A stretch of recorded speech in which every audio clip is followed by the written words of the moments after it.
Coach, πολλοί θα περίμεναν μετά το παιχνίδι του Κυπέλλου σήμερα ότι ο Ατρόμητος θα είχε ένα εύκολο απόγευμα, αλλά στο ποδόσφαιρο ποτέ μερικά πράγματα δεν είναι τα ίδια. Η ομάδα σου πάλεψε, ισοφάρισε 2 φορές, την τρίτη φορά δεν τα κατάφερε και έχασε 3-2.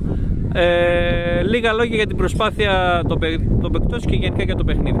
Γενικά ήταν ένα πάρα πολύ όμορφο παιχνίδι.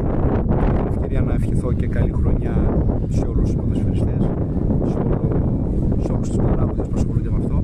Καλή επιτυχία στο συνάδελφό μου που ξεκινάει τώρα σε αυτή την ομάδα. Του εύχομαι τα καλύτερα.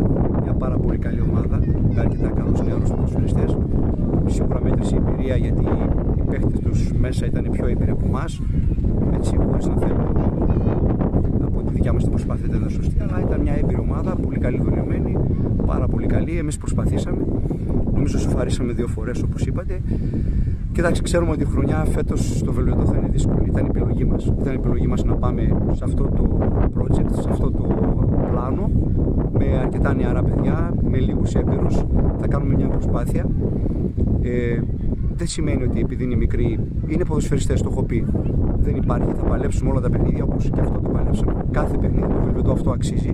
Αξίζει να παλεύει κάθε παιχνίδι, αξίζει να πρωταγωνιστεί σαν Δήμο, σαν πόλη, να πρωταγωνιστεί σε άλλους τομείς, αλλά θα πρωταγωνιστεί στο ποδόσφαιρο.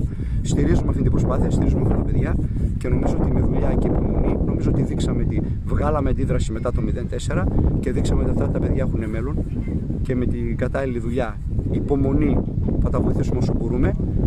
Θα νομίζω ότι θα βρούμε τον δρόμο μας και θα έχουμε μια καλή πορεία μέχρι το τέλος της χρονιάς. Ευχαριστώ πολύ. Σας ευχαριστώ και εγώ.